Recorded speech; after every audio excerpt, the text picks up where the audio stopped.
Hello my dear students, कैसे आप सब। आई होप आप सब बहुत बढ़िया होंगे। मैं प्रिंस स्वागत करता हूं आप सबका एक बार फिर से आपके अपने प्लेटफॉर्म कॉमर्स अड्डा 247 के ऊपर। ये हमारी सेकंड वीडियो है जहां पर हम लोगों ने डिस्कस करना है कंप्यूटेशन ऑफ नेशनल इनकम। एक वीडियो ऑलरेडी इससे रिलेटेड अपलोड हो चुकी है। अगर आप लोगों ने अभी तक वो वीडियो नहीं देखी है तो उस वीडियो को जाकर देख लीजिए, क्योंकि वहां पर मैंने आप लोगों के साथ डिस्कस करा था value added method for calculating national income, कि अगर मुझे नेशनल इनकम निकालनी है तो वैल्यू एडेड मेथड से किस तरह से नेशनल इनकम को कंप्यूट किया जा सकता है। इससे रिलेटेड वीडियो ऑलरेडी अपलोड हो चुकी है, वो चेक करिएगा। और ये सेकंड वीडियो है जहां पर हम बात करेंगे बचे हुए दो मेथड्स की।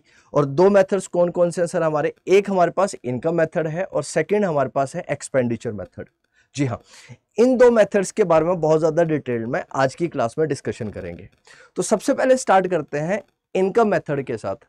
अगर मैं इनकम मेथड की बात करता हूं तो इनकम मेथड बेसिकली बात करता है फैक्टर इनकम की। तो जब हम नेशनल इनकम को कंप्यूट करते हैं इनकम मेथड के साथ तो हम कंसिडर करते हैं हमारी फैक्टर इनकम को। और फैक्टर इनकम के अंदर हमारी कौन कौन सी इनकम जनरली आती है, तो मैंने आप लोगों को ऑलरेडी बताया हुआ है कि फैक्टर इनकम का मतलब है हमारी जो हमें इनकम मिलेगी किससे? लैंड, लेबर, कैपिटल और एंटरप्रेन्योर से। तो इन चारों इनकम का जब मैं समेशन करूंगा तो इन चारों इनकम को जोड़ने के बाद मुझे कहीं ना कहीं मिलती है डोमेस्टिक इनकम। और डोमेस्टिक इनकम से फिर मुझे क्या निकालनी है? नेशनल इनकम निकालनी है। तो उसमें फिर रोल आता है कहीं ना कहीं net factor income from abroad. तो आइए इस क्लास के अंदर बहुत ज़्यादा डिटेल में हम लोग समझेंगे और जानने की कोशिश करेंगे कि नेशनल इनकम को कैसे कंप्यूट किया जाता है इनकम मेथड और एक्सपेंडिचर मेथड से। तो मेरे प्यारे बच्चों, अगर मैं आप लोगों के साथ बात करता हूं इनकम मेथड की, किसकी बात कर रहा हूं? इनकम मेथड की बात कर रहा हूं। तो इनकम मेथड बहुत ज्यादा इंटरेस्टिंग मेथड है और दूसरी बात क्या है, बहुत ज्यादा इजी टू अंडरस्टैंड मेथड है अगर आप लोग अच्छे से समझ पाते हैं। अगर मैं इनकम मेथड की बात करता हूं तो नाम से पता चलता है बच्चे इनकम, क्या बात पता चलती है हमें? इनकम की बात कर रहे हैं। तो इनकम जनरली इकोनॉमिक्स के अंदर फैक्टर इनकम की बात की जाती है। और फैक्टर इनकम जनरली क्यों मिलती है? जो हमारे पास जो फैक्टर्स ऑफ प्रोडक्शन है, जो सोसाइटी है उसके पास क्या है? फैक्टर्स ऑफ प्रोडक्शन है। तो उन फैक्टर्स ऑफ प्रोडक्शन को सोसाइटी क्या करती है? फैक्टर सर्विसेज के तौर पर किसे देती है? फर्म्स को देती है। और फर्म्स उसके बदले में हाउस होल्ड को क्या पे करता है? फैक्टर इनकम पे करता है। तो अगर मैं इसकी बात करता हूं बच्चे, तो इसको एक नाम और जाना जाता है इसका, और उसका नाम है डिस्ट्रीब्यूटेड शेयर मेथड और फैक्टर पेमेंट मेथड। इसके दो नाम है, यानी कि अगर आप इनकम मेथड बोल रहे हैं तो इनकम मेथड की जगह पर अगर आपको डिस्ट्रीब्यूटेड शेयर मेथड और फैक्टर पेमेंट मेथड भी दिखाई दे तो आप लोग समझिएगा कि बात हो रही है आपके इनकम मेथड की। अगर मैं इस मेथड की बात करूं तो इसका मतलब क्या है कि सर इसका सिंपल सा मतलब है कि हम बात करेंगे हमारे फैक्टर इनकम की। और फैक्टर इनकम के अंदर हमारी वो चार टाइप की इनकम आएगी। तो देखिए क्या कहता है, अकॉर्डिंग टू दिस मेथड, अगर मैं इस मेथड की बात कर रहा हूं तो नेशनल इनकम को कैलकुलेट किया जाएगा in terms of factor payment. किसके टर्म्स में हमने कंसिडर करना है? फैक्टर पेमेंट के टर्म में हम लोगों ने इसको क्या करना है? कंसिडर करना है। और वो जनरली क्या क्या हो सकती है? वो हमारे पास हो सकता है कंपनसेशन ऑफ द एम्प्लॉइज। और कंपनसेशन ऑफ एम्प्लॉइज के अंदर क्या आ सकती है? एम्प्लॉइज की वेजेस आ सकती है, एम्प्लॉइज की सैलरीज आ सकती है, राइट। ये सारी के सारी हमने कहां पर कंप्यूट करनी है, कहां पर जोड़नी है? वो जोड़नी है हमने कहीं ना कहीं कंपनसेशन ऑफ एम्प्लॉइज के अंदर। उसके बाद जो हमें इनकम है वो कहां से मिल सकती है? रेंट के फॉर्म में मिल सकती है, इनकम हमें इंटरेस्ट के फॉर्म में मिल सकती है, और इनकम हमें प्रॉफिट के फॉर्म में मिल सकती है, राइट।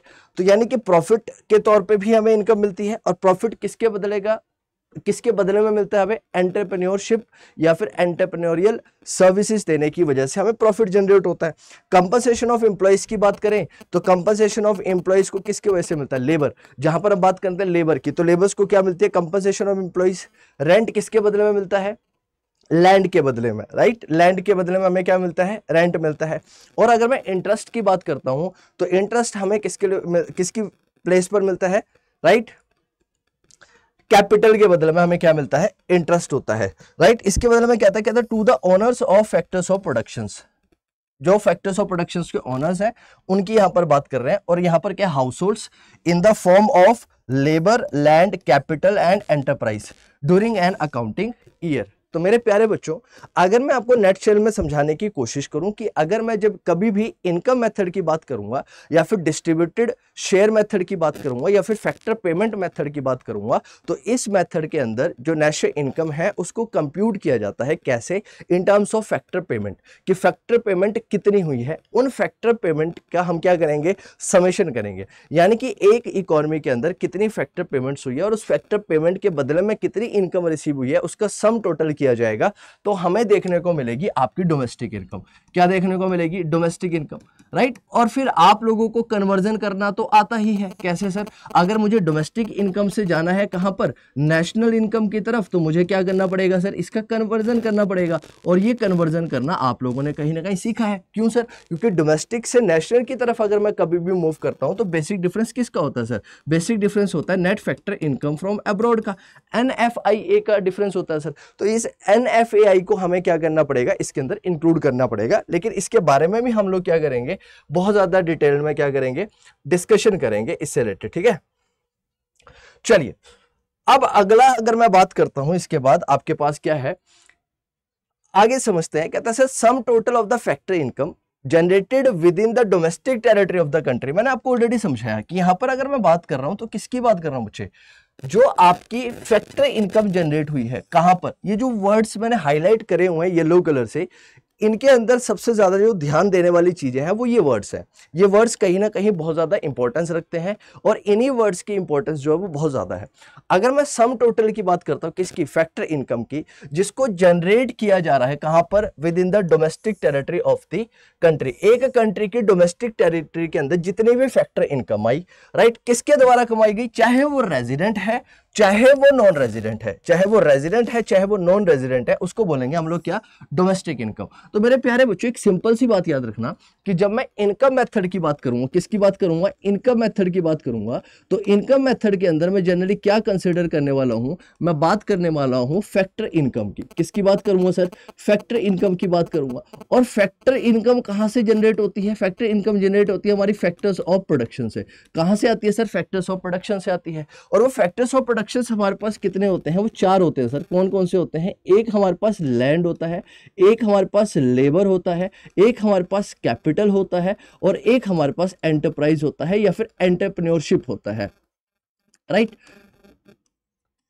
अब इनको जब मैं समेशन करूंगा, यानी कि यहां से जो मेरे पास फैक्टर इनकम आएगी, इस फैक्टर इनकम का जब मैं समेशन करूंगा, क्या करूंगा, समेशन करूंगा, यानी कि एक इकोनॉमी के अंदर जितनी भी फैक्टर इनकम आई, उन फैक्टर इनकम का मैंने क्या कर दिया, समेशन कर दिया, उनको जोड़ दिया।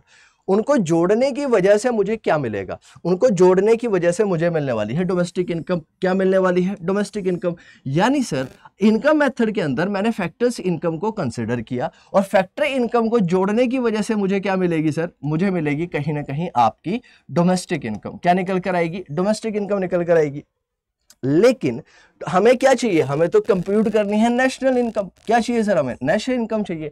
तो अगर मुझे डोमेस्टिक इनकम से नेशनल इनकम की तरफ जाना है तो उसमें बेसिक डिफरेंस किसका होता है सर, याद करो मैंने आपको बताया था कि अगर डोमेस्टिक से नेशनल की तरफ अगर मुझे कभी भी मूव करना होता है तो जो बेसिक डिफरेंस है वो किस चीज का होता है, वो डिफरेंस आप लोगों को देखने के लिए मिलता है NFIA का। किसका मिलता है, NFIA का मिलता है। और NFAI का मतलब क्या है, इसका मतलब है net factor income from abroad. और net factor income from abroad का टॉपिक जब मैंने आप लोगों को पढ़ाया था तो मैंने आपको वहां पर बताया था कि आपने 2 वर्ड्स को ध्यान में रखना है। 2 वर्ड्स बहुत ज्यादा इंपॉर्टेंट है वहां पर। और वो 2 वर्ड्स कौन कौन से थे, एक हमारे पास वर्ड था फ्रॉम और एक मेरे पास वर्ड था टू। यानी कि जो हमारे पास इनकम आई दूसरी कंट्री से, from the rest of the country या फिर रेस्ट ऑफ द वर्ल्ड से हम माइनस करेंगे जो इनकम हमारी कंट्री से भेजी गई दूसरे वर्ल्ड, यानी कि दूसरे पार्ट ऑफ द वर्ल्ड में या फिर दूसरी कंट्री के अंदर। अब सपोज एग्जांपल के तौर पर मैंने आपको बताया था कि सपोज करो कि इंडिया के अंदर जो income I rest of the world से वो 10,000 रुपीज की है और यहाँ पर मैंने जो इनकम इंडिया से बाहर भेजी वो 5,000 रुपीज की है। कितने की है, 5,000 रुपीज की है। तो मेरे पास जो net factor income from abroad आई वो कितनी आई सर, वो मेरे पास आई 5,000 रुपए की। कितने की आई net factor income from abroad, 5,000 रुपए की, राइट। तो हमने इस मेथड के अंदर जनरली क्या समझा, कि जब हम फैक्टर इनकम मेथड की जब हम इनकम मेथड की बात करेंगे तो हम जनरली बात करेंगे फैक्टर इनकम की, और फैक्टर इनकम का हम लोगों ने क्या करना है, समेशन करना है। फैक्टर इनकम को हम लोगों ने जोड़ना है, और वो फैक्टर इनकम किसके द्वारा कमाई गई है, रेजिडेंट या फिर नॉन रेजिडेंट के द्वारा। कहां पर, डोमेस्टिक टेरिटरी के अंदर, तो उसको बोलेंगे डोमेस्टिक इनकम। और डोमेस्टिक इनकम और नेशनल इनकम में बेसिक डिफरेंस है net factor income from abroad का। तो यहां पर हम क्या कहते हैं, देखिए, when net factor income from abroad, जिसे NFIA बोला, इसे क्या किया गया, इज एडेड, इसको क्या करना पड़ेगा, हमें ऐड करना पड़ेगा किसके अंदर, डोमेस्टिक इनकम के अंदर। तो हमें क्या मिलता है, तो हमें मिलता है नेशनल इनकम। तो मेरे प्यारे बच्चों, फैक्टर इनकम के अंदर हमने क्या जोड़ना है, net factor income from abroad जोड़ना है। और जैसे ही मैं net factor income from abroad add करूंगा किसके अंदर, डोमेस्टिक इनकम के अंदर, तो हमारी निकल कर आ जाएगी क्या, हमारी निकल कर आ जाएगी सर नेशनल इनकम। क्या निकल कर आ जाएगी, हमारी नेशनल इनकम निकल कर आ जाएगी सर, ठीक है। नाउ नेक्स्ट पॉइंट समझिएगा, नेक्स्ट हमारे पास क्या है, समझिए यहां पर नेक्स्ट पॉइंट हमारे पास आता है सर, जो थर्ड है हमारे पास वो है फैक्टर इनकम। अगर मैं फैक्टर इनकम की बात करता हूं तो फैक्टर इनकम क्या है, तो factor income is the income earned by a person as a reward for rendering his factor services. अब फैक्टर इनकम क्यों कमाई जाती है, तो याद करो मेरे प्यारे बच्चों, वो चैप्टर जिसके अंदर मैंने आपको सर्कुलर फ्लो ऑफ इनकम समझाया था, और जब मैंने आप लोगों के साथ circular flow of income discuss किया था, तो वहां पर मेरे प्यारे बच्चों मैंने आपको क्या डिस्कस करा था कि हमारे पास क्या है बच्चों, हमारे पास हाउस होल्ड्स है, हमारे पास क्या है बच्चों, फर्म्स है। हमारे पास क्या है, हाउस होल्ड्स है, और हमारे पास क्या है, फर्म्स है। हाउस होल्ड के पास क्या है, हाउस होल्ड्स के पास सर हम ऐसा मानते हैं कि उनके पास क्या है, फैक्टर्स ऑफ प्रोडक्शन है। और वो फैक्टर्स ऑफ प्रोडक्शन कौन कौन है सर, हमारे पास 4 फैक्टर्स ऑफ प्रोडक्शन है, land, second sir labour, third हमारे पास कैपिटल, और फोर्थ हमारे पास एंटरप्रेन्योर। ये 4 फैक्टर्स ऑफ प्रोडक्शन किसके पास है, हाउस होल्ड के पास है। अब ये हाउस होल्ड क्या करता है, इन फैक्टर्स ऑफ प्रोडक्शन को देता है, किसे देता है सर, फर्म्स को। तो जब house hold factors of production firm को देगा तो इसको बोलेंगे हम लोग कि हाउस होल्ड के द्वारा दी गई फैक्टर सर्विसेज। क्या दी गई, फैक्टर सर्विसेज दी गई। किसे दी गई फैक्टर सर्विसेज, फर्म्स को फैक्टर सर्विसेज दी गई। और जब फर्म्स को फैक्टर सर्विसेज दी गई तो अब फर्म्स इसके बदले में क्या करने वाली है, हाउस होल्ड्स को पे करने वाली है, और फर्म के लिए वो क्या होगा, फैक्टर पेमेंट होगी। और वहीं पर हाउस होल्ड की अगर मैं बात करता हूं तो हाउस होल्ड के लिए वो क्या होगी, फैक्टर इनकम होगी। और जब मेरे प्यारे बच्चों मैं इनकम मेथड की बात करता हूं नेशनल इनकम में कंप्यूट करने के लिए, तो इस इनकम मेथड का मतलब है इस फैक्टर इनकम की बात यहां पर हो रही है। यानी कि इन जितनी भी इकोनॉमी के अंदर फैक्टर इनकम है, उन सारी फैक्टर इनकम को मुझे क्या कर देना है, जोड़ देना है। और इसके समेशन से मुझे देखने को मिलेगी डोमेस्टिक इनकम, और डोमेस्टिक इनकम से फिर हमारा निकल कर आएगा क्या, नेशनल इनकम। क्यों सर, क्योंकि डोमेस्टिक इनकम और नेशनल इनकम में जो बेसिक डिफरेंस है वो net factor income from abroad का है। तो क्या कहता है, कहता है sir factor income is the income earned by a person as a reward for rendering his factor services. तो फैक्टर इनकम क्या है, ये एक पर्सन के द्वारा कमाई गई इनकम है। किसके रिवॉर्ड में मिलती है, उसके किसके बदले में मिलती है उसे, for rendering his factor services, क्योंकि वो फैक्टर सर्विसेज दे रहा है। और वो फैक्टर सर्विसेज क्या हो सकती है, ये चारों टाइप की वो फैक्टर सर्विसेज हो सकती है। इसके बदले में जो उसे इनकम मिल रही है उस इनकम की बात की जाती है, और उस इनकम को बोला जाता है यहाँ पर फैक्टर इनकम। तो यहाँ पर अगला पॉइंट क्या बोलता है, ध्यान से समझना कि while computing national income we only include the factor income only. Transfer incomes are not included because they are unearned income. ये मेरे प्यारे बच्चों बहुत ज्यादा ध्यान से रखना, समझना, क्योंकि एग्जामिनर कई बार आप लोगों के साथ थोड़ा सा धोखा करने की कोशिश करता है। कैसे, आपको वो क्वेश्चन के अंदर अनअर्न्ड इनकम दे देगा, और अगर मैं अनअर्न्ड इनकम की बात कर रहा हूं तो जनरली वो वहां पर दे देगा आपको transfer payments, right, transfer payment दे देगा। और ट्रांसफर पेमेंट्स जनरली क्या होती है, अनअर्न्ड इनकम होती है। और अनअर्न्ड इनकम को कभी भी इंक्लूड नहीं किया जाता है जब हम फैक्टर इनकम को कंसिडर करते हैं। यहां पर सिर्फ और सिर्फ फैक्टर इनकम को कंसिडर किया जाता है। अनअर्न्ड इनकम को नेशनल इनकम कंपाउंडिंग के अंदर, इनकम मेथड के अंदर हम लोग इंक्लूड नहीं करते हैं। ये पॉइंट आप लोगों को ध्यान में रखना है, और ये पॉइंट बहुत ज्यादा इंपॉर्टेंट है, क्योंकि कई बार हम इससे क्या हो जाते हैं, बच्चे कंफ्यूज हो जाते हैं और कंफ्यूज कर देते हैं। अब मैं आपको ये पूरी की पूरी सिचुएशन जो है एक एग्जांपल के साथ समझाने की कोशिश करता हूं, right. Let's understand this with the help of an example. एक एग्जांपल के साथ समझते हैं, राइट। अब यहां पर हमारे पास दो चीजें आती हैं सर, हम बात कर रहे हैं बच्चों, एक तो होती है हमारे पास अनअर्न्ड इनकम, ठीक है ना। तो अनअर्न्ड इनकम का मतलब क्या है कि जो इनकम हम लोगों ने कमाई नहीं किसी भी तरह की फैक्टर सर्विसेज देके, लेकिन वो मुझे मिल गई। जैसे कि सर डोनेशन किसी को कर दिया आपने, किसी को हेल्प कर दी, वो किसी पर्सन ने इनकम अर्न थोड़ी करी है, वो तो बल्कि आपने उसको एक हेल्प के तौर पर डोनेशन दे दी, आपको वो एक किस्म से डोनेशन मिल गई, तो वो आपको क्या है किसी फैक्टर सर्विसेज की वजह से वो आपको इनकम रिसीव नहीं हुई है। तो क्योंकि वो आपको फैक्टर सर्विसेज की वजह से इनकम रिसीव नहीं हुई है, तो उसको कंसिडर नहीं किया जाएगा नेशनल इनकम निकालते टाइम पर। अब इसको एक एग्जांपल के साथ समझते हैं, और ये बहुत अच्छा कॉन्सेप्ट है और कई बार इसको हम भूल जाते हैं और इसको याद नहीं रखते हैं। क्या याद रखना है कि sir pension received by an old age person from the government is not an earned income, right. अगर किसी एक ओल्ड एज पर्सन को, जैसे कि गवर्नमेंट कई स्कीम्स लेके आती है, जैसे कि वृद्ध पर्सन की स्कीम होती है, जैसे जो हमारे ओल्ड एज पेंशन जिसे बोलते हैं हम, है ना, वृद्ध आयु के पर्सन्स को वो इनकम जनरली मिलती है। तो अगर मैं उसकी बात करता हूं तो वो इनकम उस पर्सन ने कमाई नहीं है किसी भी तरह की फैक्टर सर्विसेज देके, बल्कि वो उसको एक हेल्प के तौर पर, एक डोनेशन के तौर पर गवर्नमेंट के द्वारा दी जा रही है। तो उसको क्या किया जाएगा, उसको इंक्लूड नहीं किया जाएगा, राइट। देखिए तो क्या कहता है, by an old age person from the government is not an earned income so it will not be included, इसलिए इसको इंक्लूड नहीं करेंगे। लेकिन इंपॉर्टेंट पॉइंट यहां पर ये है बच्चों, अब समझने वाला, while calculating the national income को कंप्यूट करते टाइम पर इसको इंक्लूड नहीं किया जाएगा। This types of incomes are called transfer receipt, इसको क्या बोला जाता है, ट्रांसफर रिसीट और ट्रांसफर पेमेंट। अब रिसीट और पेमेंट का मतलब क्या है, अब भाई जिनको ये पेमेंट मिली, मान लो मैं वो ओल्ड एज पर्सन हूं जिसको ये पेंशन गवर्नमेंट के द्वारा दी जा रही है, अगर मैं वो ओल्ड एज पर्सन हूं, मुझे वो इनकम मिल गई, है ना, तो मेरे लिए तो वो रिसीट है। और कैसी रिसीट है, ट्रांसफर रिसीट है। और गवर्नमेंट क्योंकि उसको क्या कर रही है, पे कर रही है मुझे, तो गवर्नमेंट के लिए वो क्या है, ट्रांसफर पेमेंट है। अब एक पॉइंट ध्यान से समझना, जो यहां पर समझाने वाला है वो आगे लिखा होगा वैसे। देखिए क्या है अनअर्न्ड इनकम, अगर मान लो तो अनअर्न इनकम में सर सबसे पहला पॉइंट क्या आता है हमारे पास कि हम अगर किसी को ओल्ड एज पर्सन को क्या दे रहे हैं, पेंशन दे रहे हैं, राइट। तो ओल्ड एज पर्सन को अगर पेंशन दे रहे हैं तो ये तो अनअर्न्ड इनकम है, यानी कि ये ट्रांसफर रिसीट या फिर ट्रांसफर पेमेंट है, सिंपल सी बात है, तो इसको इंक्लूड नहीं करेंगे। लेकिन एक बात ध्यान से समझ लो, अगर कोई एक रिटायर्ड पर्सन है, क्या है, एक रिटायर्ड पर्सन है, ये इंपॉर्टेंट पॉइंट है, ध्यान से समझना। अगर एक रिटायर्ड पर्सन है, उस रिटायर्ड पर्सन को पेंशन दी जाती है गवर्नमेंट के द्वारा, क्या दी जाती है, पेंशन दी जाती है। किसके द्वारा पेंशन दी जाती है, गवर्नमेंट के द्वारा। गवर्नमेंट पेंशन देती है, रिटायर्ड पर्सन को गवर्नमेंट ने क्या किया, पेंशन दी।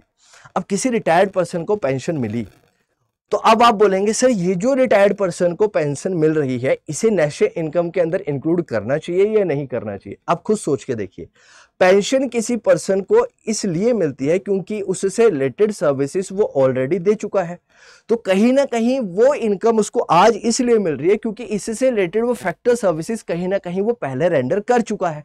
तो फैक्टर इनकम को इंक्लूड करना चाहिए या नहीं करना चाहिए, फैक्टर इनकम के अंदर इसको इंक्लूड करना चाहिए या नहीं करना चाहिए, नेशनल इनकम अकाउंटिंग करते रहे। जी हाँ, इसको इंक्लूड करेंगे। तो इसको इंक्लूड किया जाता है लेकिन इसको इंक्लूड नहीं किया जाता है। पेंशन, एक ओल्ड एज पेंशन मिल रही है तो वो हेल्प है, ध्यान से समझो। अगर ओल्ड एज पर्सन को चैरिटी के फॉर्म में पैसा मिल रहा है, पेंशन के तौर पर पैसा मिल रहा है, तो उसके लिए मेरे प्यारे बच्चों वो एक हेल्प है, राइट, उसके द्वारा वो कमाई नहीं गई है। लेकिन अगर किसी पर्सन को, किसी गवर्नमेंट एम्प्लॉय को अगर पेंशन मिलती है तो वो पेंशन जो है बच्चे, वो उसने कहीं ना कहीं उससे related factor services already past में पहले दी है, तो उसकी वजह से उसको आज वो पेंशन मिल रही है, यानी कि वो सर्विसेज पहले दे चुका है, उसकी वजह से आज वो कहीं ना कहीं फैक्टर इनकम अर्न कर रहा है।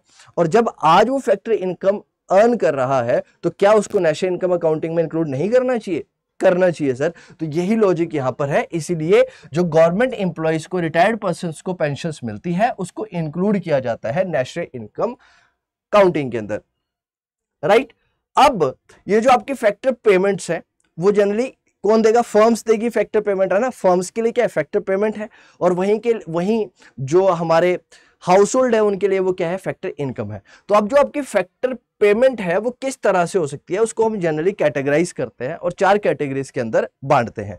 तो फैक्टर इनकम को ब्रॉडली क्लासिफाई किया जा सकता है। सबसे पहला, compensation of the employees. Employees को जब कंपनसेशन दिया जाता है, यानी कि एम्प्लॉइज को जो सैलरीज मिलती है या फिर एम्प्लॉइज को जो वेजेस मिलती है, राइट, तो इसको भी किसके अंदर कंसिडर किया जाता है, या फिर ये कंसिडर होती है, जैसे कि आप लोगों को पता है किसके अंदर कंसिडर होती है, ये फैक्टर पेमेंट के अंदर कंसिडर होती है, तो इसको इंक्लूड किया जाएगा। लेकिन ध्यान से समझने वाली बात क्या है, ध्यान से समझो। अब फैक्टर इनकम की बात मैंने करी, तो फैक्टर इनकम के अंदर सबसे पहला फैक्टर मैंने बात करी compensation of the employees, right, जो यानी कि वेजेस है। तो अब इसके अंदर क्या क्या इंक्लूड होगा, यानी कि इसके अंदर क्या क्या इंक्लूड किया जाएगा। अब एक एम्प्लॉइज है, आप खुद सोचो, आप अगर कहीं पर जॉब करते हो तो आपको क्या क्या मिलता है। देखो एम्प्लॉयर की तरफ से सबसे पहली बात आपको सैलरी मिलती है, जी सर। उसके अलावा एडिशनल बेनिफिट्स भी तो मिलते हैं, जैसे कि आप एक जगह से दूसरी जगह कम्यूट कर रहे हो तो आपको कम्यूटेशन अलाउंस मिल सकता है आपके एम्प्लॉयर की तरफ से। और भी बहुत सारी चीजें हैं, जैसे ड्रेस अलाउंसेस आपको मिल सकते हैं। आप एक प्रॉपर यूनिफॉर्म में वहां पर काम करें, उस यूनिफॉर्म को पहनकर आप ऑफिस जाएं तो आपको उसके लिए ड्रेस मिल सकती है। तो वो भी कहीं ना कहीं क्या वो भी इनकम के अंदर आएगी या नहीं आएगी, तो वही बात करेंगे कि किस किस को इंक्लूड किया जाता है। सबसे पहली बात करता हूं तो इंपॉर्टेंट है wages and salaries in cash, तो इसको तो इंक्लूड करना चाहिए, राइट। ये क्यों करना चाहिए, क्योंकि सर आप वेजेस तो आपको इसीलिए मिली ना क्योंकि आपने फैक्टर सर्विसेज दी। अगर आप फैक्टर सर्विसेज नहीं देते तो आपको क्या इनकम मिलती, नहीं सर, हमें इनकम रिसीव नहीं होती। तो यहां पर यही बात की गई है। तो it refers to the cash paid और transfer to the salary account, दोनों बातें बच्चे। यहां पर कैश का मतलब ये नहीं है कि सर वो जो उसको पेमेंट है वो कैश में दे रहा है, वो कैश में भी हो सकती है और हो सकता है कि जो एम्प्लॉयर है उसके सैलरीड अकाउंट के अंदर पे कर रहा है। क्यों sir, of the employees by the employer as a reward for the work done by them during an accounting year, क्योंकि सर एक अकाउंटिंग ईयर्स के अंदर उसने काम किया है, वर्क किया है और उसके बदले में कहीं ना कहीं उसको वो इनकम रिसीव हुई है। तो क्या ये इंक्लूड होनी चाहिए, जी सर, ये इसकी कैटेगरी में आएगी, कंपनसेशन ऑफ एम्प्लॉइज की कैटेगरी में आएगी। और अगर इसकी बात की जाएगी तो इसको हम नेशनल इनकम अकाउंटिंग करते टाइम पर इसको इंक्लूड करने वाले हैं, जोड़ने वाले हैं।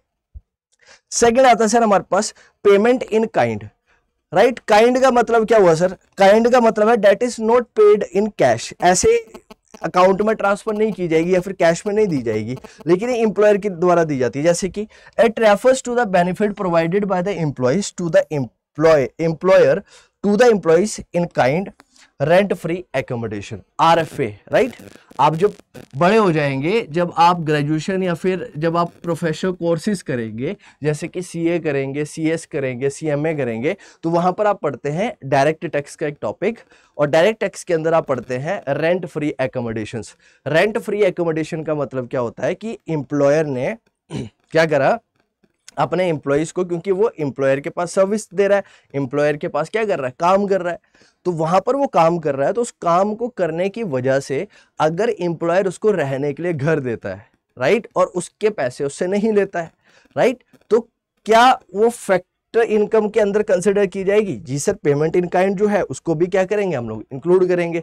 उसके बाद हम बात करते हैं employers contribution to the society security, right. अब ऐसा हो सकता है कि देखो, जब एम्प्लॉयर अपने एम्प्लॉय को पेमेंट करता है ना मेरे प्यारे बच्चों, ध्यान से समझो, तो एम्प्लॉयर एम्प्लॉय के पास क्या कर रहा है, काम कर रहा है, जॉब कर रहा है।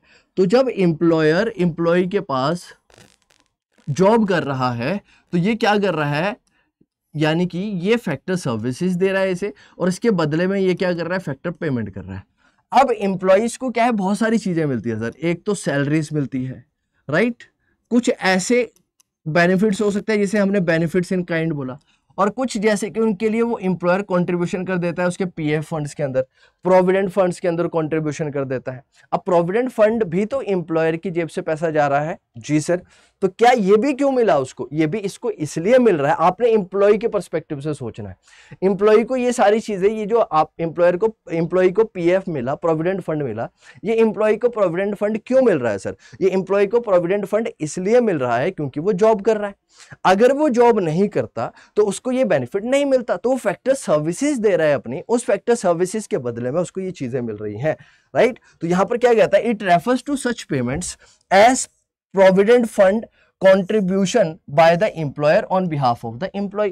तो एम्प्लॉयर ने क्या करा, देखो, जब जनरली थोड़ा सा बता देता हूं, प्रोविडेंट फंड में जब पैसा डाला जाता है, पैसा इन्वेस्ट किया जाता है, तो इसमें दोनों का कंट्रीब्यूशन होता है। एक आपका एम्प्लॉयर भी थोड़ा कंट्रीब्यूशन करता है और आपका एम्प्लॉय भी थोड़ा कंट्रीब्यूशन करता है, दोनों का कंट्रीब्यूशन इसके अंदर होता है। थोड़ा, यानी कि जितना कंट्रीब्यूशन एम्प्लॉय का होता है जनरली लॉ के अंदर उतना ही कंट्रीब्यूशन एम्प्लॉयर के द्वारा भी किया जाता है, राइट। तो ये भी उसको क्यों मिला, अगर मैं बात करूं यहां पर एम्प्लॉय की, तो ये एम्प्लॉय को क्यों मिल रहा है सर, ये एम्प्लॉय को इसलिए मिल रहा है क्योंकि सर वो उसके पास क्या कर रहा है, फैक्टर सर्विसेज दे रहा है। तो क्या इसको इंक्लूड नहीं करेंगे, करेंगे सर, बिल्कुल करेंगे। अब देखो पेंशन और रिटायरमेंट, अब रिटायर हो गया, राइट, अब रिटायर हो गया, यही वो बात है जो मैंने आपको थोड़ी देर पहले पढ़ाई। अब वो रिटायर हो गया, रिटायर होने के बाद वो पेंशन उसको मिलती है। जनरली पेंशन गवर्नमेंट एम्प्लॉयज को मिलती है, प्राइवेट के अंदर तो ऐसा कोई कॉन्सेप्ट जनरली देखने को नहीं मिलता है। तो अगर पेंशन या फिर मिलती है कहां पर, रिटायरमेंट पर, राइट। तो इसके अंदर लेकिन हम किसकी बात नहीं कर रहे हैं, ओल्ड एज पेंशन की बात नहीं कर रहे हैं। ओल्ड एज पेंशन का मतलब क्या हो गया बच्चे, वो आ गई फिर आपकी ट्रांसफर पेमेंट और ट्रांसफर रिसीट की कैटेगरी में, क्योंकि वहां पर आपने कोई सर्विसेज नहीं दी है, ध्यान से समझ लो मेरी बात, वहां पर आपने सर्विसेज नहीं दी है, तो वहां पर आपने सर्विसेज नहीं दी है तो उसको इंक्लूड नहीं करेंगे। यहां पर जो पेंशन पेमेंट की बात कर रहे हैं वो इसलिए है because of the service contract. Service contract क्यों है, क्योंकि भाई आज जो आप पेंशन ले रहे हैं अपने एम्प्लॉयर से, या फिर आपका एम्प्लॉयर जो आज आपको पेंशन दे रहा है, वो एक ऑब्जेक्टिव के साथ दे रहा है मेरे प्यारे बच्चों, क्योंकि आपने उसके लिए पहले ही फैक्टर सर्विसेज दे दी है। आपने ये जो पेंशन आज ले रहे हैं ना आप लोग, वो इसलिए ले रहे हैं क्योंकि इससे रिलेटेड सर्विसेज आप ऑलरेडी पहले दे चुके हैं, राइट। किसके बीच में, between the employee and the employer, employer और एम्प्लॉय के बीच में जो सर्विस कॉन्ट्रैक्ट था, उस सर्विस कॉन्ट्रैक्ट के तहत उसको पेंशन मिलती है। तो इसको भी क्या किया जाएगा, इंक्लूड किया जाएगा। तो ये याद रखिएगा, ये चार चीजें इसके अंदर क्या की जाती है, इंक्लूड की जाती है, ठीक है। चलिए नाउ नोट, इंपॉर्टेंट पॉइंट क्या है यहां पर, जो नोट के फॉर्म में लिखा है ये आपको ध्यान में रखना है। Note, some of the items mentioned below are not considered as compensation to the employees, right. अब ये ध्यान से समझ लेना, यानी कि वो जो चार बातें मैंने बताई आपको कौन कौन सी, एक तो आपको सैलरी मिली या फिर वेजेस मिली, उसको इंक्लूड करेंगे। काइंड में मिल रहा है रेंट फ्री एकोमोडेशन वगैरह, उसको भी इंक्लूड किया जाएगा। क्यों, क्योंकि वो इसलिए मिल रहा है क्योंकि एम्प्लॉय फैक्टर सर्विसेज दे रहा है एम्प्लॉयर को। थर्ड, अगर उसके द्वारा कंट्रीब्यूशन किया जाता है किसी भी सोशल सोसाइटी या फिर कहीं पर भी हो एम्प्लॉय के बेनिफिट के लिए हो, उसको भी इंक्लूड किया जाएगा। और लास्ट में पेंशन, पेंशन अगर एम्प्लॉय को मिलती है तो उसको भी इंक्लूड किया जाएगा। अब किस चीजों को हमने इंक्लूड नहीं करना है, अब ये तो हमने बात कर ली कि उसके अंदर इंक्लूड किस चीज को करेंगे, अब बात करेंगे कि उसके अंदर इंक्लूड किस चीज को नहीं किया जाता है। तो यहां पर समझना, सबसे पहली बात की जाती है, money received by the employee as reimbursement for business expenses are not included as it is included under the intermediate consumption of the firm, right। ध्यान से समझो, बहुत इंपॉर्टेंट बात है, बहुत अच्छी बात है। देखो, जो पैसा एक एम्प्लॉय को मिला रिम्बर्समेंट के तौर पर, क्यों, बिजनेस एक्सपेंसेस के लिए जो उसके द्वारा पैसा खर्च किया गया, उसको इंक्लूड नहीं करते हैं क्योंकि इसको इंटरमीडिएट कंजम्पशन माना जाता है फर्म के लिए। और जब इंटरमीडिएट कंजम्पशन फर्म उसको मान लेगी तो वो उसके अंदर इंक्लूड कर लेगी। एग्जांपल से समझते हैं, ज्यादा अच्छे से समझ में आएगा। मान लो मैं एक ऑफिस में जॉब करता हूं, अब मुझे मेरी कंपनी जो है वो एक ट्रिप पर भेजती है, मुझे कंपनी क्या करती है, ट्रिप पर भेजती है कि आप वहां पर क्लाइंट से डीलिंग करके आओ और आप जो है वहां से बिजनेस लेके आओ हमारे लिए। तो मैं चला गया अपने क्लाइंट से मिलने के लिए और वहां पर मेरा क्या हुआ, एक्सपेंसेस हुआ, मेरा बिल आ गया बच्चों 2 लाख रुपए का। कितना आ गया, 2 लाख रुपए का बिल आ गया मेरा। अब मेरे प्यारे बच्चों, जब 2 लाख रुपए का बिल आया, मैं बाहर से ट्रिप से होकर आया, अब वो मान लो एक प्रोजेक्ट था और वो प्रोजेक्ट जो था उसको बोल दिया मैंने, वो प्रोजेक्ट ए था, उस प्रोजेक्ट ए के लिए मुझे बाहर भेजा गया था। अब वो प्रोजेक्ट ए के लिए मुझे बाहर भेजा गया, ये 2 लाख रुपए का मेरा एक्सपेंस आया। कंपनी ने मुझे क्या करा, ये 2 लाख रुपए का एक्सपेंस रिम्बर्स कर दिया, मुझे बोला कि आप टेंशन मत लो, आपकी जो भी पेमेंट है वो हम दे देंगे आपको। तो ये मुझे 2 लाख रुपए दे दिया। अब 2 लाख रुपए जब कंपनी ने मेरे को ये दिया, तो क्या कंपनी ने इसको, जब ये प्रोजेक्ट मान लो कंपनी को मिला और इसकी कीमत कहीं ना कहीं 10 करोड़ रुपए की, अगर मान लो ये प्रोजेक्ट है कंपनी को मिला होगा, तो उस कंपनी क्या इस 10 करोड़ में से ये 2 लाख रुपए माइनस नहीं करेगी? करेगी सर। क्यों करेगी? क्योंकि कंपनी क्या बोलेगी कि सर ये मेरा क्या है, एक्सपेंस है। कंपनी क्या बोलेगी, ये मेरा एक्सपेंस है। तो क्योंकि कंपनी के लिए अगर वो एक्सपेंस है या फिर कंपनी के लिए वो एक इंटरमीडिएट कंजम्पशन है, तो बेटा उससे रिलेटेड जो कंपनी है उसको ऑलरेडी इंक्लूड कर चुकी होगी, कहां पर, इंटरमीडिएट गुड्स के फॉर्म में। और जब वो इंटरमीडिएट गुड्स के फॉर्म में ऑलरेडी ऐड हो चुका होगा, तो अब उसको दोबारा हम लोग इंक्लूड नहीं करने वाले हैं। राइट। सेकेंड पॉइंट यहां पर क्या कहता है, एनी फैसिलिटी और product which is necessary for work. Second thing याद रख लो बेटा, कोई भी चीज जो एक एम्प्लॉय को चाहिए काम करने के लिए, कोई भी फैसिलिटी एक एम्प्लॉय को दी जाती है क्योंकि वो काम कर रहा है, उसको काम करने के लिए उसको रिक्वायरमेंट है। जैसे कि employees do not have choice for personal use, यानी कि वो पर्सनल ड्रेस नहीं पहन के आ सकते। अगर आप जैसे कंपनी में आपने देखा होगा, अगर एम्प्लॉइज काम करता है तो उनके लिए एक प्रॉपर ड्रेस कोड होता है, वो उसी ड्रेस कोड के अंदर जाते हैं और वो अपना काम करते हैं। तो राइट, उनको क्या दिया गया, यूनिफॉर्म दी गई। कंपनी ने बोला कि आप एक प्रॉपर यूनिफॉर्म में आओगे, और जब आप प्रॉपर यूनिफॉर्म में आओगे तो आपके पास कोई और चॉइस नहीं बचती है। और जब वो कोई और कंपनी के पास कोई और चॉइसेस नहीं बचेगी, राइट, उस एम्प्लॉय के पास चॉइसेस नहीं है, तो उसको हमने फैक्टर इनकम की कंसिडरेशन में नहीं लेना है। क्या नहीं करेंगे, फैक्टर इनकम की कंसिडरेशन में नहीं लेंगे। लास्ट क्या है, any financial transfer from the third party, example insurance. Right, important क्या है कि किसी थर्ड पार्टी की तरफ से ट्रांसफर हुई है पेमेंट, जैसे कि एग्जांपल के तौर पर मैंने क्या बोल दिया आपको, इंश्योरेंस आपको मिलती है, राइट, तो उसको भी इंक्लूड नहीं किया जाता है। ध्यान से समझ लो, हमने इंक्लूड करनी है 4 चीजें, इंक्लूड क्या नहीं करनी है, ये 3 चीजें। ये 3 चीजें हम लोग क्या नहीं करने वाले हैं, इंक्लूड नहीं करने वाले हैं। इन तीनों चीजों को यहां पर इंक्लूड नहीं किया जाएगा मेरे प्यारे बच्चों, ध्यान से समझ लो, ये इंपॉर्टेंट था, ठीक है ना। तो मेरे प्यारे बच्चों, सबसे पहला कॉन्सेप्ट हम लोगों ने समझ लिया कि सबसे पहली इंपॉर्टेंट बात क्या है। सबसे पहली इंपॉर्टेंट बात है कि हमें क्या क्या इंक्लूड करना है। दूसरी इंपॉर्टेंट बात है कि हमें क्या क्या इंक्लूड नहीं करना है। अब ध्यान से समझ लो, जो सेकंड पॉइंट है वो है ऑपरेटिंग सरप्लस। सेकंड पॉइंट हमारे पास क्या है, ऑपरेटिंग सरप्लस का। ऑपरेटिंग सरप्लस का मतलब क्या हो गया बच्चे, प्रॉफिट। ऑपरेटिंग सरप्लस का मतलब है यहां पर प्रॉफिट से, राइट। अब प्रॉफिट जो है वो बहुत सारे फॉर्म में हो सकता है, ध्यान से समझ लो। It refer to the income from the property and entrepreneurship, right. अब यहां पर बात की जा रही है प्रॉफिट की, सरप्लस की, ऑपरेटिंग सरप्लस, सेकंड वाला जो पॉइंट था, राइट। एंटरप्रेन्योरशिप की बात की जा रही है। इसके अंदर क्या क्या इंक्लूड किया जाता है, देखो यहां पर वहां पर अगर मैं बात करता हूं तो हम किस किस की बात करेंगे, यहां पर रेंट की बात करेंगे, यहां पर रॉयल्टी की बात करेंगे, यहां पर इंटरेस्ट की बात करेंगे, यहां पर प्रॉफिट की बात करेंगे। अब ऑपरेटिंग सरप्लस का मतलब क्या है, ये समझ लो बेटा, ये आपके लिए एक इंपॉर्टेंट इमेज लेके आया हूं, देखो समझो इसे। अगर मैं ऑपरेटिंग सरप्लस की बात करता हूं तो इसके अंदर क्या क्या आता है, यहां पर सबसे पहले बात होती है इनकम फ्रॉम प्रॉपर्टी। प्रॉपर्टी से जो हमें इनकम मिलती है, और वो इनकम क्या हो सकता है, रेंट हो सकता है, रॉयल्टी हो सकता है और इंटरेस्ट हो सकता है, राइट। ये चीज जो है उसको इंक्लूड किया जाएगा। Second, income from entrepreneurship. Entrepreneurship को क्या मिलता है, प्रॉफिट मिलता है, तो प्रॉफिट को भी इसके अंदर क्या किया जा सकता है, इंक्लूड किया जा सकता है। अब ऑपरेटिंग सरप्लस कैसे निकल कर आएगा, rent, royalty, interest and profit. इन चारों चीजों को हम लोगों ने क्या करना है, इंक्लूड करना है। तो जब मैं ऑपरेटिंग सरप्लस की बात करूंगा, यानी कि प्रॉफिट की बात करूंगा, तो प्रॉफिट की जब मैं बात करूंगा तो मैं 4 चीजों को कंसिडर करूंगा। कितनी चीजों को कंसिडर करूंगा, 4 चीजों को कंसिडर करूंगा। और वो 4 चीजें क्या है, rent, royalty, interest and profit. जब मैं इन चारों चीजों को जोड़ दूंगा तो मेरा निकल कर आएगा ऑपरेटिंग सरप्लस। तो ऑपरेटिंग सरप्लस के अंदर क्या आएगा, देखो ध्यान से समझ लो। जब आपको इनकम मेथड से, आपको ये समझा क्यों रहा है ये बात, क्योंकि जब आपको इनकम मेथड से नेशनल इनकम कंप्यूट करनी होगी तो आपको इन चीजों को कंसिडर करना पड़ेगा। अगर आपके पास रेंट, रॉयल्टी, इंटरेस्ट और प्रॉफिट जैसी चीजें क्वेश्चन के अंदर दिखेगी तो आपको ऑपरेटिंग सरप्लस के अंदर, ऑपरेटिंग सरप्लस मानकर उसे क्या करना पड़ेगा, ऐड करना पड़ेगा, जोड़ना पड़ेगा। तो ऑपरेटिंग सरप्लस का मतलब क्या है कि अगर कोई भी प्रॉपर्टी इनकम मिलती है प्रॉपर्टी से या फिर एंटरप्रेन्योरशिप से, एंटरप्रेन्योरशिप से मिलता है प्रॉफिट और प्रॉपर्टी से मिलता है रेंट, रॉयल्टी और इंटरेस्ट, तो इसको क्या किया जाता है, ऐड किया जाता है। क्या किया जाता है, जोड़ा जाता है, ऐड किया जाता है, राइट।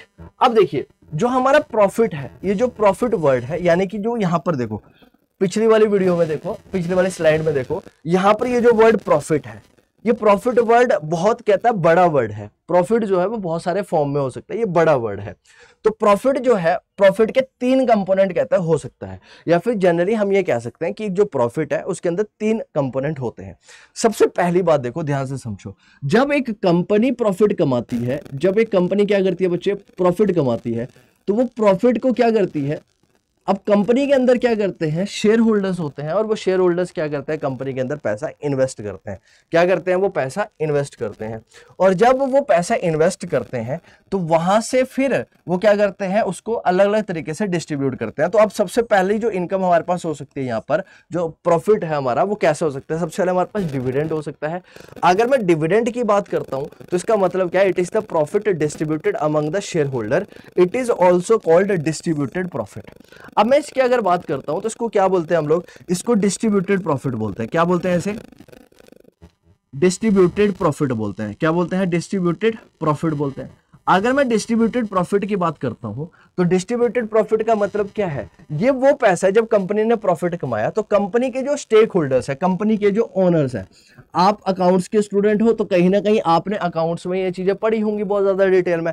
क्या पढ़ी होगी आपने चीजें, कि भाई जो कंपनी के ओनर्स हैं उन्हें क्या मिलता है, उन्हें डिविडेंड मिलता है। आपने बात करी होगी किसकी, प्रेफरेंस शेयर होल्डर की, या फिर आपने बात करी होगी इक्विटी शेयर होल्डर्स की। इक्विटी शेयर होल्डर्स को मिलता है डिविडेंड और प्रेफरेंस शेयर होल्डर को मिलता है प्रेफरेंस डिविडेंड, है ना, ये डिफरेंस होता है दोनों में। अब मैं यहां पर अगर मैं बात करता हूं डिविडेंड की, सबसे पहले जब मैं बात कर रहा हूं डिविडेंड की, तो ये क्या है, डिस्ट्रीब्यूट किया जाता है किसके बीच में, शेयर होल्डर के बीच में, और इसको बोला जाता है डिस्ट्रीब्यूटेड प्रॉफिट। क्या बोला जाता है इसे, डिस्ट्रीब्यूटेड प्रॉफिट। वहीं पर सेकंड में बात करता हूं तो हम बोलते हैं कॉर्पोरेट और कॉर्पोरेशन टैक्स। जब एक कंपनी प्रॉफिट कमाती है तो उस प्रॉफिट में से कुछ पैसा, कुछ हिस्सा जो कंपनी को देना पड़ता है, किसको, गवर्नमेंट को। कैसे, टैक्स के फॉर्म में। तो कॉर्पोरेशंस और हमारे पास कॉर्पोरेट और corporation tax, it is that part of the profit जो पे किया जाता है गवर्नमेंट को, कैसे, प्रॉफिट टैक्स के फॉर्म में, यानी कि टैक्स के फॉर्म में, प्रॉफिट टैक्स के फॉर्म में, जिसके अलग अलग नाम है, उस नाम से इसको क्या किया जाता है, पे किया जाता है। और थर्ड हमारे पास आता है अनडिस्ट्रीब्यूटेड प्रॉफिट। अनडिस्ट्रीब्यूटेड प्रॉफिट का मतलब है वो पैसा जो कंपनी ने डिस्ट्रीब्यूट नहीं करा। क्यों, क्योंकि कंपनी क्या करती है, सारा का सारा पैसा डिस्ट्रीब्यूट नहीं करती है, कुछ पैसा अपने पास भी रखती है रिटेन्ड अर्निंग के फॉर्म में। और वो पैसा रिटेन्ड अर्निंग के फॉर्म में क्यों रखा जाता है, वो पैसा रिटेन्ड अर्निंग के फॉर्म में इसलिए रखा जाता है ताकि कल को अगर कंपनी को किसी भी तरह के एक्सपेंसेस करने हैं, जैसे कि डे टू डे एक्सपेंसेस करने हैं, तो उन डे टू डे एक्सपेंसेस को बहुत अच्छी तरह से कर पाए। उस पर्सपेक्टिव में कुछ पैसा अपने पास रिटेन करके भी रखती है। तो कहता है sir, it is that part of the profit which is retained by the firm, जो पैसा रिटेन्ड किया जाता है फर्म के द्वारा for the future use, particularly for meeting some contingency expenses. यानी कि फ्यूचर में अगर किसी भी तरह से कोई भी कंटीजेंसीज आ जाती है तो उन कंटीजेंसीज को मीट करने के लिए जो उसके द्वारा एक्सपेंसेस किए जाएंगे उसको भी इसके अंदर कंक्लूड किया जाता है। तो मैंने क्या यहां पर समझाया बच्चे, जो आपके पास प्रॉफिट टर्म है वो प्रॉफिट टर्म आपकी तीन तरह की हो सकती है, या फिर तीन तरह के आपके प्रॉफिट हो सकते हैं। सबसे पहले मैंने बात करी आपके पास डिविडेंड, उसके बाद आया कॉर्पोरेट टैक्स, या फिर अनडिस्ट्रीब्यूटेड प्रॉफिट। यानी मेरे प्यारे बच्चों, जो कंपनी के पास प्रॉफिट आता है ना, वो प्रॉफिट कंपनी सारा अपने पास नहीं रखती है। कुछ पैसा कंपनी टैक्स के फॉर्म में पे कर देती है, कुछ पैसा कंपनी डिविडेंड के फॉर्म में पे कर देती है, और कुछ पैसा कंपनी अपने पास रिटेन्ड अर्निंग के फॉर्म में रखती है, राइट। अब सेकंड पॉइंट हमारे पास क्या आता है, सेकंड हमारे पास आता है मिक्स्ड इनकम। इसके अंदर हम लोगों ने और क्या इंक्लूड करना है, सेकंड हम ये इंक्लूड करते हैं मिक्स्ड इनकम। अगर मैं मिक्स्ड इनकम की बात करता हूं तो मिक्स्ड इनकम का मतलब क्या है, यहां पर जनरली हम बात करते हैं incomes of the self employed person, right, self employed person. अब ध्यान से समझ लो, अगर आप किसी के पास काम कर रहे हैं, आप किसी के पास जॉब कर रहे हैं, राइट, अगर आप किसी के पास काम कर रहे हैं, किसी के पास जॉब कर रहे हैं, तो काम करना और जॉब करना दोनों में डिफरेंस है ना। अब एक आप खुद का काम कर रहे हैं और एक आप किसी के पास जॉब कर रहे हैं। जब आप किसी के पास काम कर रहे हैं, राइट, किसी के पास क्या कर रहे हैं, आप काम कर रहे हैं, तो आपको क्या मिलेगी, फैक्टर इनकम मिलेगी। लेकिन जब आप किसी के पास जॉब, आप खुद का काम कर रहे हो, जॉब कर रहे हो, तो आपको क्या मिलेगी, फैक्टर इनकम मिलेगी। लेकिन जब आप खुद का बिजनेस कर रहे हो तो आप वहां पर फैक्टर सर्विसेज को डिवाइड नहीं कर सकते हो कि भाई अब लैंड कितना है, लेबर कितना है, और उसके बाद हमारे पास एंटरप्रेन्योरशिप का प्रॉफिट कितना है, कैपिटल कितनी है, वो सारी चीजें इतने आसानी से डिवाइड नहीं की जाती। तो उसको हमने नाम दे दिया यहाँ पर मिक्स इनकम। तो मिक्स इनकम जनरली बात करती है किसकी, सेल्फ एम्प्लॉयड पर्सन की। कैसे? सेल्फ एम्प्लॉयड पर्सन के द्वारा जो इनकम कमाई जाएगी वो मिक्स्ड इनकम है। कैसे? जब वो यूज करता है लेबर, लैंड, कैपिटल और एंटरप्रेन्योरशिप को। जब वो लैंड, लेबर, कैपिटल और एंटरप्रेन्योरशिप को इंक्लूड करेगा, कैसे? सेल्फ एम्प्लॉयड पर्सन के द्वारा जब इन चीजों को यूज किया जाता है अपने हाउस होल्ड एंटरप्राइजेस के अंदर, यानी कि अपने बिजनेस के अंदर, तो हम उसको बोलते हैं मिक्स्ड इनकम। क्या बोलते हैं? हम उसे मिक्स्ड इनकम बोलते हैं। आगे समझना, these incomes are the mixture of, इसके अंदर क्या है? मिक्सचर है किसका? वेजिस का, रेंट का, इंटरेस्ट का, प्रॉफिट का, राइट? तो that is the reason it is called mixed income. क्योंकि जनरली मैंने आपको क्या बताया कि अगर कहीं पर आप जॉब कर रहे हैं तो वहां पर आप जो सर्विसेज दे रहे हैं उसको बाइफरकेट किया जा सकता है कि भाई इसके बदले में आपको इतना पैसा मिलेगा और ये वेजिस के फॉर्म में आ रहा है। लेकिन जब आप खुद का काम कर रहे हो, आप खुद एक हाउस होल्ड हो और बिजनेस हाउस होल्ड हो, तो आप क्या करोगे? राइट? आप बिजनेस कर रहे हो तो आप खुद की लेबर लेके आओगे, लैंड लेके आओगे, कैपिटल लेके आओगे, राइट? और एंटरप्रेन्योरशिप होगा, तो उसको आसानी से डिफरेंशिएट नहीं किया जा सकता है, ये बात है। In this separate estimations of the wages, rent, interest and profit is not possible. It is so because the factor of productions are not hired from the market. क्योंकि यहां पर खुद का काम है तो आप फैक्टर्स ऑफ सर्विसेज को बाहर से नहीं लेके आ रहे हो, फैक्टर्स ऑफ प्रोडक्शंस को बाहर से नहीं लेके आ रहे हो, आपके in house factors of productions है। और जब आपके खुद के फैक्टर्स ऑफ प्रोडक्शन है तो आप इसको बाइफरकेट नहीं कर पाओगे। क्या नहीं कर पाओगे? आप बाइफरकेट नहीं कर पाओगे कि इसको कैसे डिवाइड किया जाएगा या फिर इसको कैसे अलग अलग किया जाएगा, सेपरेट किया जाएगा। इसीलिए इसको क्या बोल दिया हमने? मिक्स्ड इनकम है। जहां पर डिवीजन पॉसिबल है तो हमने उसको अलग कैटेगरी के अंदर रखा, कंपनसेशन ऑफ वेजेस का नाम दे दिया। और जहां पर ये house hold, in house hold enterprises है, या फिर हम बात कर सकते हैं कि हमारे पास क्या हाउस होल्ड एंटरप्राइज है, उस केस में इसका डिवीजन होना पॉसिबल नहीं है। और क्योंकि यहां पर डिवीजन होना पॉसिबल नहीं है तो इसलिए हम इसको किस कैटेगरी में डालेंगे? मिक्स्ड इनकम की कैटेगरी के अंदर डालने वाले हैं। अब एक बार जल्दी से समझ लेते हैं क्या समझना है आप लोगों ने, क्या समझने वाली बात है। देखिए, सबसे पहली बात देखिएगा, अगर मैं इनकम मेथड की बात करता हूं, राइट? इनकम मेथड ही हम लोग पढ़ रहे हैं, तो यहां पर एम्प्लॉइज की कंपनसेशन की बात करी हमने रेंट की, रॉयल्टी की बात करी, इंटरेस्ट की बात करी, प्रॉफिट की बात करी, मिक्स्ड इनकम की बात करी। अब ये ध्यान से समझ लो और ये चीज याद रख लेना, ये चीज आपने याद रखनी है। क्या रखनी है आप लोगों ने? ये चीजें याद रखनी है। और क्या बातें ध्यान रखनी है कि भाई कंपनसेशन ऑफ एम्प्लॉइज तो इंक्लूड होगा, रेंट और रॉयल्टी भी इंक्लूड होगी, इंटरेस्ट भी इंक्लूड होगा, प्रॉफिट भी इंक्लूड होगा और मिक्स्ड इनकम भी इंक्लूड होगी। आप जब ये निकाल लोगे, जब आप ये सब ऐड कर लोगे इनकम मेथड के अंदर, तो आपका निकल कर आएगा बच्चे डोमेस्टिक इनकम। क्या निकल कर आएगी? आपकी डोमेस्टिक इनकम। और अगर मैं डोमेस्टिक इनकम को बोलूं मेरे प्यारे बच्चों, तो डोमेस्टिक इनकम को बोला जाता है एनडीपी एट फैक्टर कॉस्ट। क्या बोला जाता है? Net domestic product at factor cost. आपकी जो डोमेस्टिक इनकम है उसे क्या बोला जाता है? Net domestic product at factor cost. यानी आपने जब इन सब को जोड़ा, इन सबको आपने जब ऐड करा, तो इसके ऐड करने की वजह से आपके निकल कर आएगी एनडीपी एट फैक्टर कॉस्ट। अब आप लोगों ने क्या करना है? आपने निकालनी है क्या? National income. और नेशनल इनकम का मतलब है एनएनपी एट फैक्टर कॉस्ट। क्या मतलब है? NNP eight factor cost. तो मेरे प्यारे बच्चों ध्यान से समझो, पहले सर हमने बात करी डोमेस्टिक इनकम की, डोमेस्टिक इनकम से मुझे जाना है नेशनल इनकम की तरफ। डोमेस्टिक इनकम का मेरा मतलब है sir NDP at factor cost. क्या है? NDP at factor cost. और मेरा नेशनल इनकम का मतलब है sir NNP eight factor cost. क्या है? NNP eight factor cost. ठीक है ना? इतना सा फर्क है। अब देखो, अब मुझे एनडीपी फैक्टर कॉस्ट से एनएनपी फैक्टर कॉस्ट की तरफ जाना है, तो अब मैं क्या कर सकता हूं? इसको आसानी से कंपेयर कर सकता हूं। क्या कर सकता हूं? कंपेयर कर सकता हूं। अगर मैं यहां से बात करता हूं नेट से, यहां पर भी नेट है, यहां पर डोमेस्टिक है, यहां पर क्या है? नेशनल है, राइट? क्या है? यहां पर नेशनल है और पी प्रोडक्ट है, और यहां पर भी फैक्टर कॉस्ट, यहां पर भी फैक्टर कॉस्ट है। अब मुझे डोमेस्टिक से नेशनल की तरफ जाना है। कहां जाना है? डोमेस्टिक से नेशनल की तरफ जाना है। अब डोमेस्टिक और नेशनल में बेसिक डिफरेंस किसका होता है sir? Net factor income from abroad का। किसका डिफरेंस होता है? Net factor income from abroad का डिफरेंस होता है सर। अब यहां पर देखो हमने क्या करा, अगर मैंने net factor income from abroad add कर ली तो मेरी निकल कर आ जाएगी national income.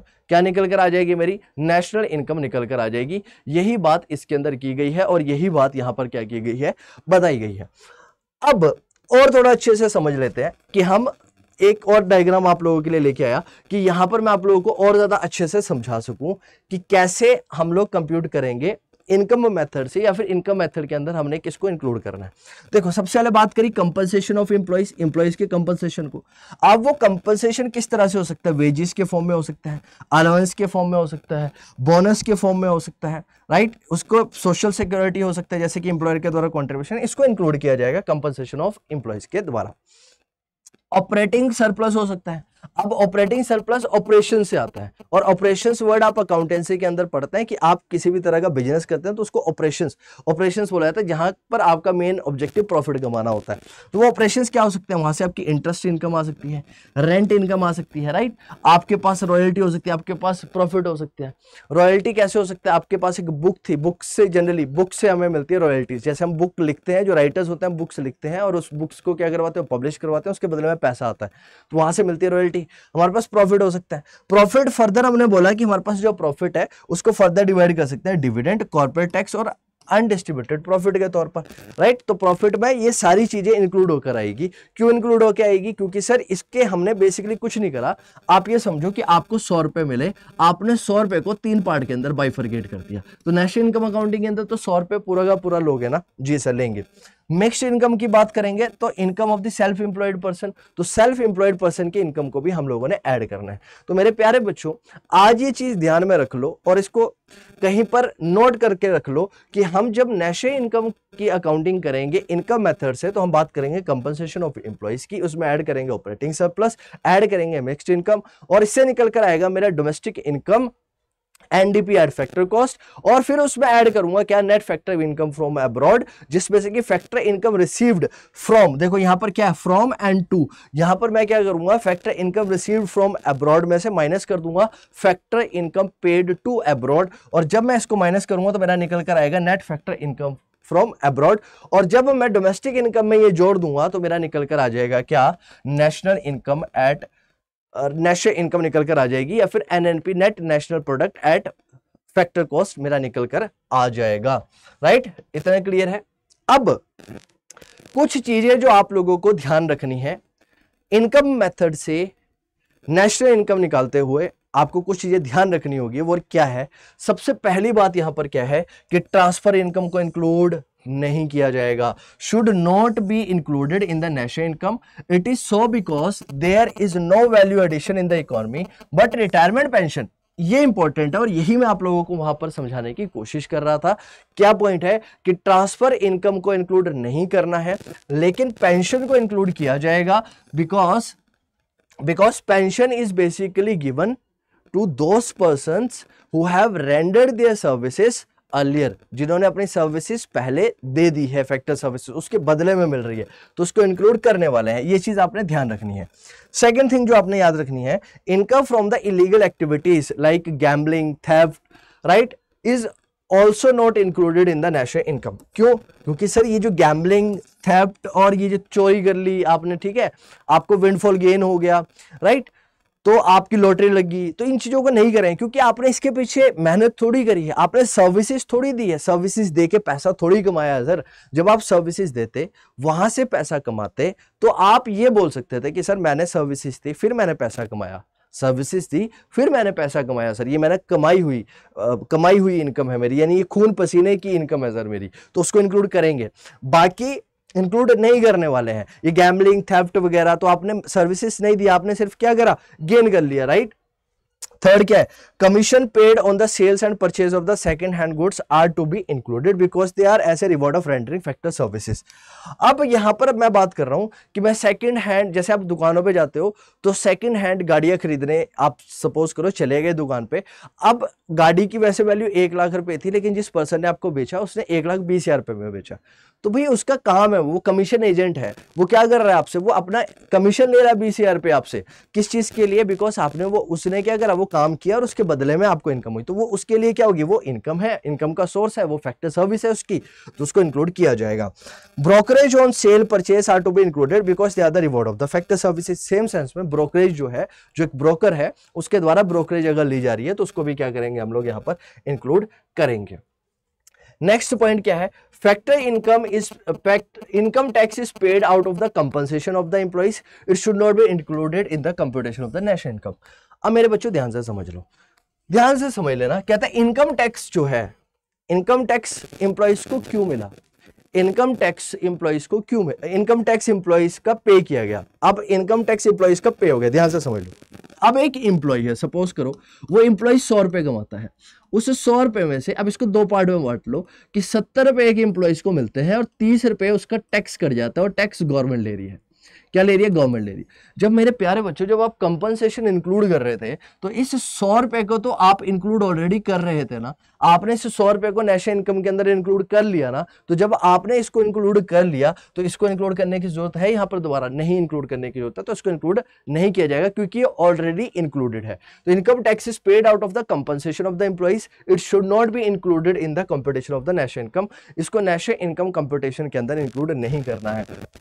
Then income from the windfall gain, windfall gain का मतलब हो गया ऐसा कुछ समझो, आप बहुत अच्छी तरह से समझ पाओगे कि विंडफॉल गेन का मतलब, नाम से पता चल रहा है विंडफॉल गेन।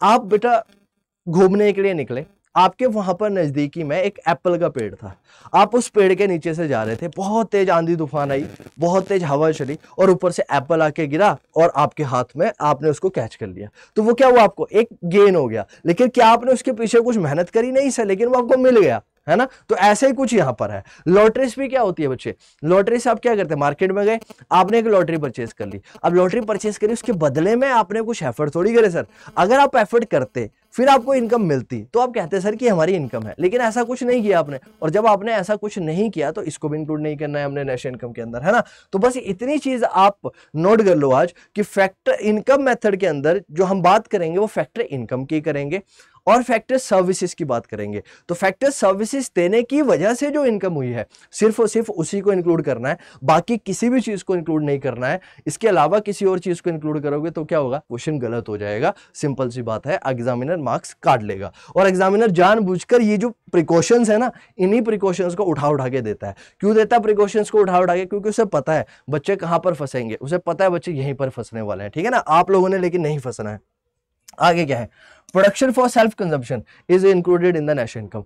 अब मान लो बेटा मैं गाड़ियां बनाता हूं, राइट, मैं मैन्युफैक्चरर हूं गाड़ियों का। अब मैं मैन्युफैक्चर हूं गाड़ियों का, एक गाड़ी मैंने अपने खुद के यूज के लिए ले ली, राइट। तो अब उसके ऊपर तो सर्विस दी है ना, उसके ऊपर तो काम हुआ है ना। वो बात अलग है कि मैंने उसको कहीं ना कहीं अपनी कंजम्पशन के लिए ले लिया, तो क्या उसको इंक्लूड नहीं करना चाहिए? करना चाहिए सर, है ना। क्योंकि सर बाकियों के लिए गाड़ी जा रही थी, उसमें से एक रख ली मैंने, तो क्या उसकी जो इनकम उधर से जो सर्विस है उसके ऊपर भी तो सर्विस गई है ना, तो कहीं ना कहीं उसको भी तो इंक्लूड करेंगे ना। तो करेंगे सर, इसको भी इंक्लूड करेंगे। उसके बाद बात करता है imputed rent from the owner occupied house to be included in the computation of the national income. यानी कि रेंट पर आप ये समझो एक किस्म से घर है तो उससे इनकम मिल रही है तो उसको भी इंक्लूड किया जाता है। उसके बाद corporate taxes, dividend, undistributed profit should not be included. यहां पर अगेन वही बात आ गई कि इसको इंक्लूड नहीं करेंगे क्योंकि हम ऑलरेडी प्रॉफिट को इंक्लूड कर चुके हैं। और जब हम प्रॉफिट को इंक्लूड कर चुके हैं तो इन चीजों को इंक्लूड हम लोग नहीं करने वाले हैं, क्योंकि अगर वही 100 रुपए तो इसको हम अब क्या कर रहे हैं? 3 हिस्सों में बांट दो। एक डिविडेंड है, एक अनडिस्ट्रीब्यूटेड प्रॉफिट है, एक हमारे पास टैक्सेस है और डिविडेंड है और अनडिस्ट्रीब्यूटेड प्रॉफिट है यानी रिटेन्ड अर्निंग है। इनको भी फिर आपने क्या करा? 3 हिस्से में बांट दिया प्रॉफिट को। तो जब प्रॉफिट को इंक्लूड कर लिया तो इसको इंक्लूड करने की जरूरत नहीं है। ये बात इसके अंदर बोली गई, राइट। तो ये तो था आप लोगों का income method, right. Income method बहुत ज़्यादा इंपॉर्टेंट है, बहुत ज़्यादा इंटरेस्टिंग है। अब इससे से रिलेटेड बात होती है कि सर इससे से रिलेटेड हमारे क्वेश्चंस न्यूमेरिकल्स कैसे आएंगे, राइट। तो न्यूमेरिकल्स के लिए भी मैं वीडियो लेके आऊँगा, राइट। ये वीडियो ऑलरेडी बहुत ज़्यादा लेंथी हो चुकी है, तो मैं ये सोच रहा हूँ कि जो एक्सपेंडिचर मेथड है वो एक और वीडियो के अंदर, एक और पार्ट के अंदर आप लोगों को बता दिया जाए। तो वो पार्ट भी बहुत जल्दी इसी चैनल के ऊपर आपको अपलोड होता हुआ दिखेगा। तो तब तक के लिए चैनल के साथ जुड़े रहिए, चैनल को लाइक, शेयर, सब्सक्राइब करिए ताकि इसी तरह की इन्फॉर्मेटिव वीडियो आप लोगों के लिए आती रहे और आप लोग अपनी लर्निंग को एंजॉय करते रहें। तो मिलते हैं बच्चों आप लोगों से अगली वीडियो में, तब तक के लिए take care and God bless you all.